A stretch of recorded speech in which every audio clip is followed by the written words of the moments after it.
Assalamualaikum, hai semua, apa khabar korang? Terima kasih sudah klik video ni dan jangan lupa tekan tombol subscribe. Kembali lagi bersama saya AA berbagi info dan kisah menarik. Oh, sebelum tu jangan lupa tekan tombol subscribe, tekan loncengnya juga. Okay, video seram malam ni saya nak share tentang pengalaman seram daripada Hazim. Nama dia lain sebenarnya, tapi kita bagi gelaran nama Hazim sebab katanya akak letak je lah nama apa-apa, nama gelaran apa-apa sekalipun, nama Ali pun tak apa. Tapi rasanya kita dah pernah guna dah hari tu kan, nama Ali kan. So takkanlah nak buat Ali 1, Ali 2 macam tu. Jadi saya guna je lah nama Hazim. Kita pernah ke guna nama Hazim sebelum ni? Questionable kat situ. Tapi tak apa, dalam video dia kali ni kita guna nama Hazim dan dia DM saya melalui Instagram. Dia sharekan pengalaman seram dia yang saya rasa boleh tahan rinding jugalah, merinding-dinding lah. Jadi kita baca dulu mesej daripada dia, okay? Katanya macam ni. Hai Kak AA, saya peminat setia channel akak. Semua video dekat channel akak saya tengok. Saya suka bahasa yang akak guna untuk buat channel akak. BTW, by the way lah kan. Saya nak kongsikan kisah seram saya juga. Tak adalah seram sangat, tapi bolehlah. Okey, sebelum kita ke kisah Hazim malam ni, saya nak bagi tahu yang kalau korang nampak macam gelap-gelap sikit ke belakang ni, saya sengaja tutup lampu dan cuba bercerita dalam gelap. Tapi adalah pasang lampu satu kat situ sebab tu lah nampak macam cerah sikit kat situ kan. Jadi kita cuba. Kalau kita rasa macam tak best, tak sedap, macam ada krik-krik macam sesuatu macam tu, mungkin lepas ni saya akan buka lampu lah. Tapi kalau tak ada apa-apa, insyaAllah tak ada apa-apa, yelah insyaAllah saya akan kekalkan macam ni. Yelah hari tu pun sebenarnya ada yang bagi cadangan, akak letak je lah kat belakang ni apa-apa, janganlah nampak kosong sangat macam tu kan. Tapi itulah, semuanya pakai kos dek, semuanya pakai kos. So setakat ni backgroundnya macam gini lah dulu. Bersyukur je lah dengan apa yang ada. Okay, so tak payah nak lengahkan masa, jom kita mula. Hazim ni, dia boleh nampak benda-benda yang kita tak boleh nampak daripada kecil lagi. Jadi daripada dia kecil sampai sekarang ni umur dia 21 tahun, memang banyak sangat pengalaman-pengalaman seram yang pernah berlaku dalam hidup dia. Katanya boleh nampak benda-benda yang orang lain tak boleh nampak ni memang sangat-sangat mencabar. Dan tak semua orang kuat dalam mengharungi cabaran ni. Jadi dalam video kali ni, dia nak sharekan tentang 4 pengalaman seram yang pernah berlaku dalam hidup dia. Kisah pertama, waktu tu dia kecil lagi, dalam umur 7 tahun. Masa tu dia tidur asing daripada mak dan ayah dia. Katanya maklumlah sebab dia anak sulung, jadi memang mak dengan ayah dia ajar dia berdikari daripada kecil lagi. Dan dia pun tak kisah sebab dia pun okey je tidur seorang. Nak dijadikan cerita, ada satu malam dalam pukul 12 ke 2 pagi, dia terjaga daripada tidur sebab katanya malam tu panas sangat. Bahangnya tu terasa sampai ke seluruh tubuh dia tau. Dan seluruh tubuh dia masa tu berpeluh.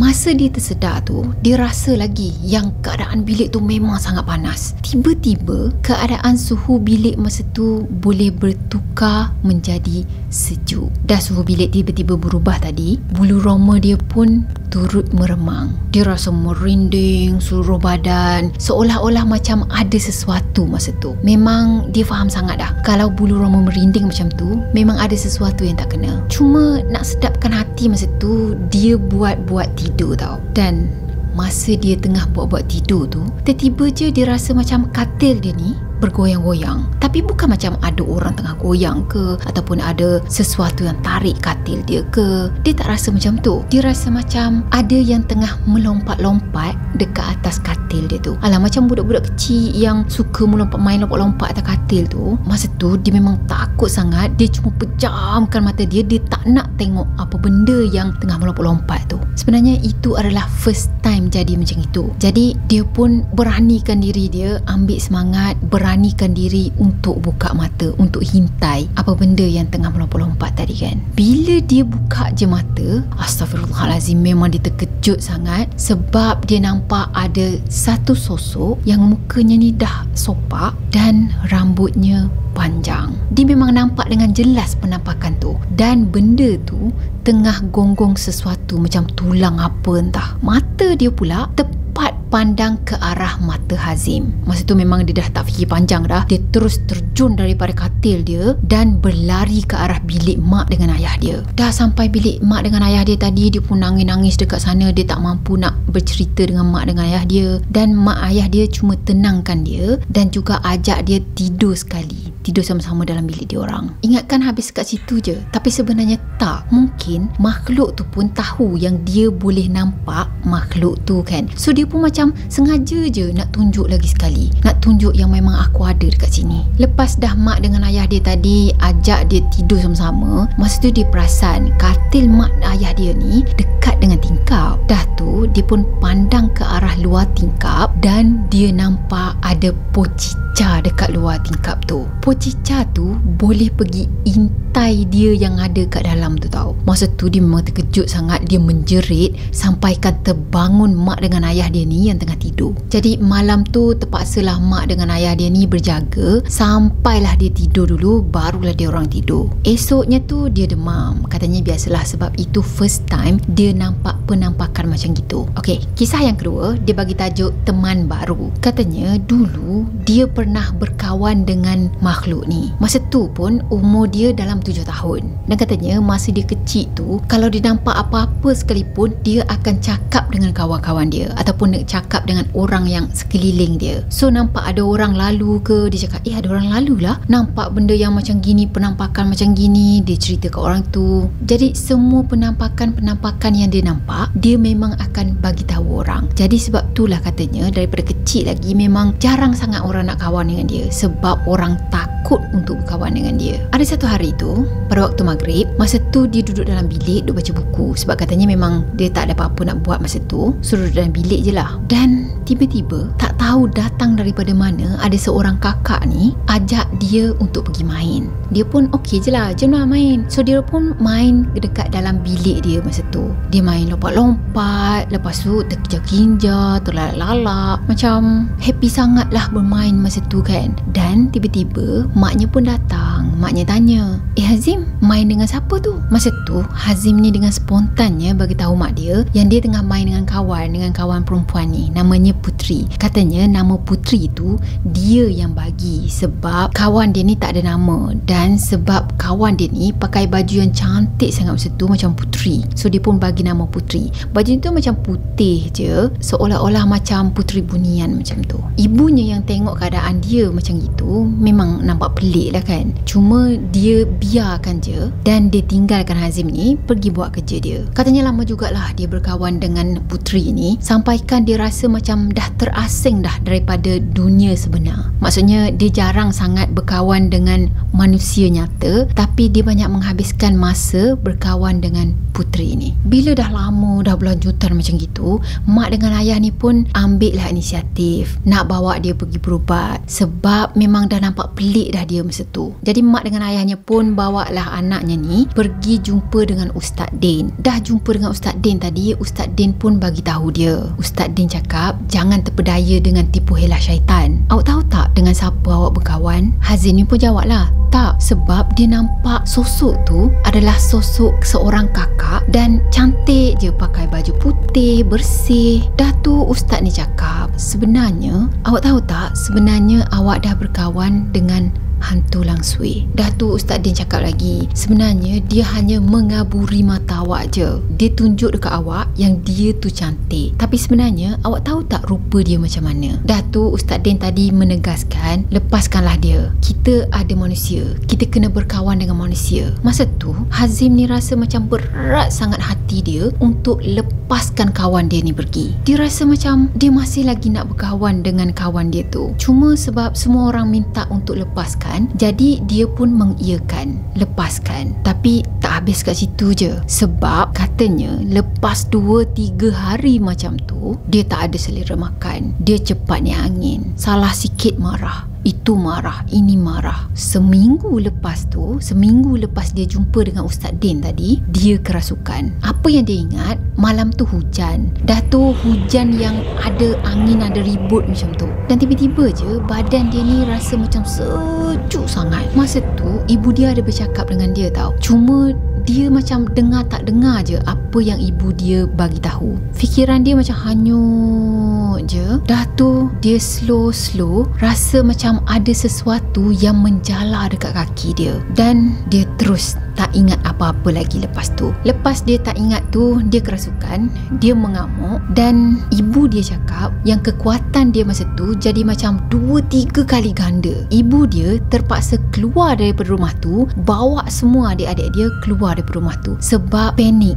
dia tengah mengamuk masa tu. Kebetulan pula ayah dia masa tu pergi surau dan tak balik lagi. Jadi ibu dia tadi, dia kunci rumah tu daripada luar dan dia menjerit minta tolong daripada orang kampung. Bayangkan ibu dia dengan adik-adik yang kecil lagi. Kalau dia time tu pun 7 tahun, maksudnya adik-adik dia tu mungkin dalam 5-3 tahun macam tu kan. Dan dalam keadaan yang hujan, ada dekat luar rumah, dah tu menjerit, terlolong, minta tolong dengan orang. Maknya cakap masa dia keluar je daripada rumah tu, kilat tak henti-henti tau, sabung menyabung. Angin pula kuat semacam ada sesuatu yang datang. Tak lama lepas tu orang kampung dengar mak dia menjerit minta tolong tadi, dan dia orang datang. Lepas tu orang kampung pun berkumpul dan dia orang semua panggilkan ustaz untuk minta tolong ubatkan. Dah tu ustaz tadi pun tolong ubatkan kan. Dia pun tanyalah benda tu, benda yang tengah rasuk dalam badan dia. Ustaz tu tanya, datang sini sebab apa? Datang dengan apa? Dah tu Hazim tadi tunjuk je ke arah luar. Dah tu ustaz tadi cakap, oh datang ikut angin. Ya patutlah, angin kuat. Dah tu ustaz tanya lagi, kenapa kacau dia? Dan benda tu yang ada dalam badan Hazim, dia bagi tahu sebab mak ayah dia tak bagi saya berkawan dengan budak ni. Lama jugalah dia orang bersoal jawab masa tu, dan last kali ustaz ajak dia untuk masuk Islam. Lepas benda tu dah masuk Islam, ribut semua, angin yang kuat tu semuanya berhenti. Macam tu je. Jadi kawan dia yang selama ni dia nampak, yang dia bagi nama Putri tu, katanya kawan dia tu tak ada muka, ataupun mungkin dia tak nampak, dia tak ada gambaran dengan jelas macam mana rupa sebenar kawan dia ni. Yelah, sebab itulah yang ustaz cakap sebenarnya rupa dia macam gini kan. Tapi yang Hazim ni nampak itu adalah seorang puteri yang cantik. Okey, kisah ketiga dia bagi tajuk siapa kat dapur. Katanya bagi dia kisah ni lah yang paling seram. Sebab dulu dia tak boleh nak beza antara orang yang betul dengan makhluk yang menyamar sebagai orang. Biasanya dia suka sangat teman ibu dia masak dekat dapur, sebab nanti kalau ibunya minta tolong apa-apa, bolehlah dia tolong kan. Dan kalau ada pinggan-pinggan ataupun sinkinya penuh dengan barang-barang yang nak kena basuh, jadi dia akan basuh pinggan dan ibunya akan masak. Memang antara calon-calon menantu pilihan lah. Okey, nak dijadikan cerita, ada satu hari lepas maghrib, time tu dia dah sembahyang, dia dah ngaji semua, dan lepas tu dia pun pergilah ke arah dapur untuk tolong ibu dia masak. Tolonglah apa-apa yang patut kan. Dah sampai dekat dapur tadi, dia nampak ibu dia tengah basuh pinggan. So dia pun tegurlah ibu dia. Dia cakap, wah ibu, baru je ingat nak tolong. Ibu dah basuh dulu dah. Tapi ibu dia ni senyap je, tak nyaut tau. Dan yang lagi pelik, dia tak tahu apa yang ibu dia tengah basuh time tu, sebab dia tak ada bunyi air langsung. Lagi satu, dia perasan kulit ibu dia masa tu macam putih sangat, macam yang kita tengok cerita Twilight tu. Ya, putih macam tu. Cuma Hazim ni dia tak nak fikir banyak, dan dia pun tak nak cakap banyak, sebab Hazim fikir mungkin ibu dia tak nak layan dia, sebab nak cepat-cepat habiskan kerja dia lah kat dapur tu kan. Dia pun pusing belakang untuk pergi ke arah luar balik, keluar daripada area dapur tu lah. Dan bila dia pusing je belakang, dia nampak ibu dia ada tercegat dekat depan dia sekarang ni. Masa tu katanya dia memang melatah lah, sebab dia terkejut. Dia baru je nampak maknya tengah basuh pinggan dekat dapur sana. Sekali mak dia boleh ada dekat belakang dia. Lepas tu ibu dia pun tegur lah kan, engkau dah kenapa? Macam nampak hantu je. Hazim ni pun pelik lah.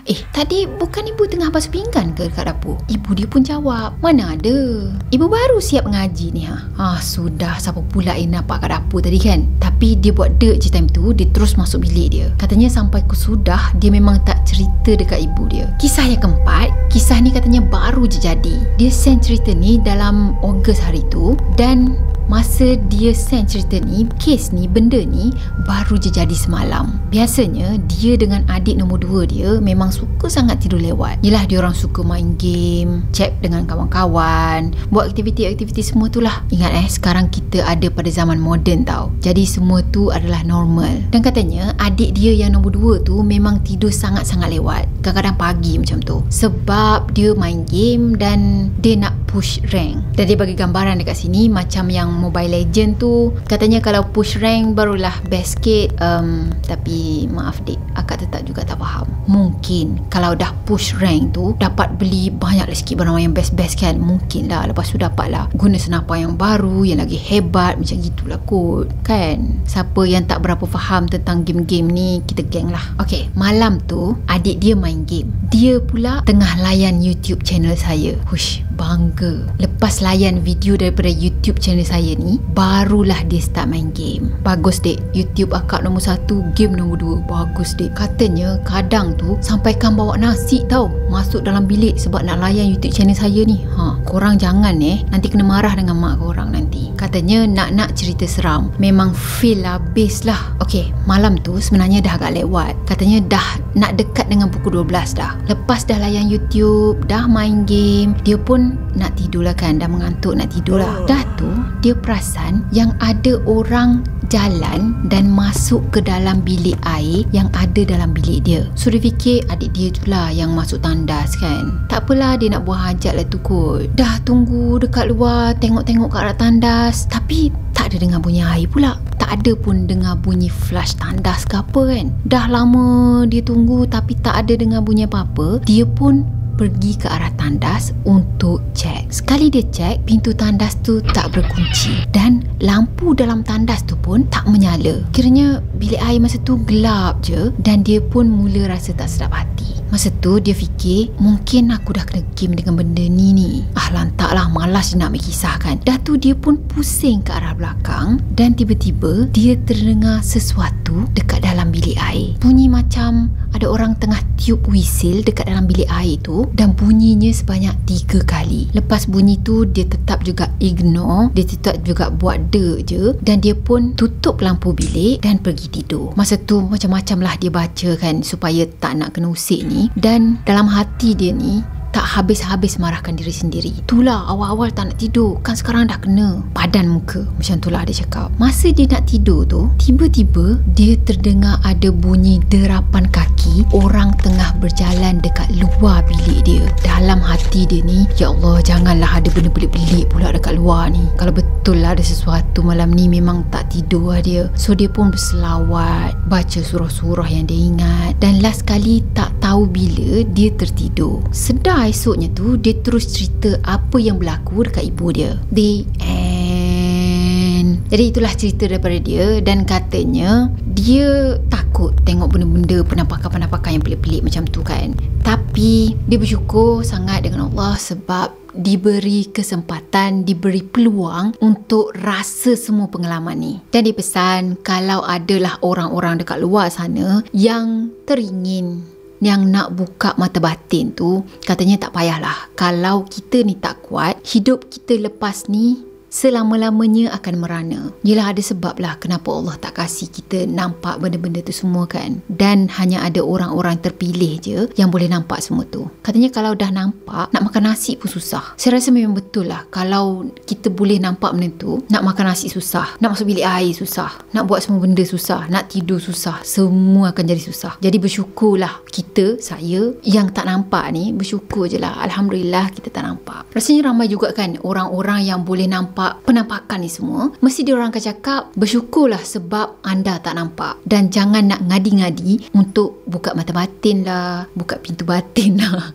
Semua kebatinan lah nak buka kan. Jadi bersyukur je lah. Itulah. Okay, saya rasa sampai di sini dulu untuk video kali ni. Dan saya harap korang suka video ni. Macam biasalah, kalau korang suka video ni, kalau tak suka video ni pun tetap juga tekan tombol subscribe, tekan like, share, komen. Dan jangan lupa untuk tengok video-video saya yang lain sebab dekat sana, dekat channel saya tu banyak lagi video-video yang best-best. InsyaAllah best. Jadi, jumpa lagi di next video. Bye-bye. Assalamualaikum warahmatullahi wabarakatuh. Bye-bye.